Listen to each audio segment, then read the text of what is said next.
Step 1 मा तपाईहरुले चामल लिनुहोस्। चामल तपाईहरुले एलएस चामल लिनुपर्ने हुन्छ, त्यो बोइल्ड राइस हुँदैन है। एलएस चामल चाहिँ तपाईले रातभरि भिजाएर राख्नुहोस् अनि भोलि बिहान तपाईले तारेर चामललाई चाहिँ तपाईले खस्रो खस्रो गरेर पिस्न पर्ने हुन्छ।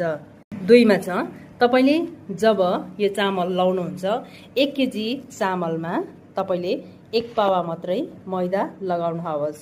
स्टेप 3 मा छ तपाईले यो चामल अनि मैदा मिसाएर मिक्स गरेपछि अलिकति घिउ अथवा तेल लगाएर त्यसको बादमा तपाईले चिनीलाई मजाले पकाएर तपाईले लगाउनुहोस्। 4 मा छ तपाईहरुले यसमा कुनै पनि सोडाहरू नलगाउनु होला, कारण यो आफै फुलेर जान्छ। यसरी यहाँ हेर्नुस्, यसरी आफै फुल्छ अनि तपाईले यसमा कुनै पनि सोडाहरू लाउन पर्ने हुँदैन। सोडाले हेल्थलाई एकदमै असर गर्छ।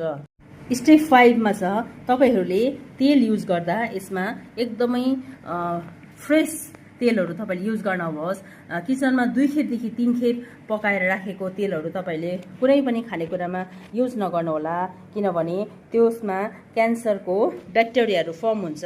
त्यही कारण हामीलाई धेरै क्यान्सर, भेराइटिज अफ क्यान्सरहरू लाग्न सक्छ। त्यो तेलहरू 2 खेपदेखि 3 खेप युज नगर्नु होला। यो सेलरोटी बनाउँदा चाहिँ फ्रेश तेल युज गर्न पर्ने हुन्छ। यो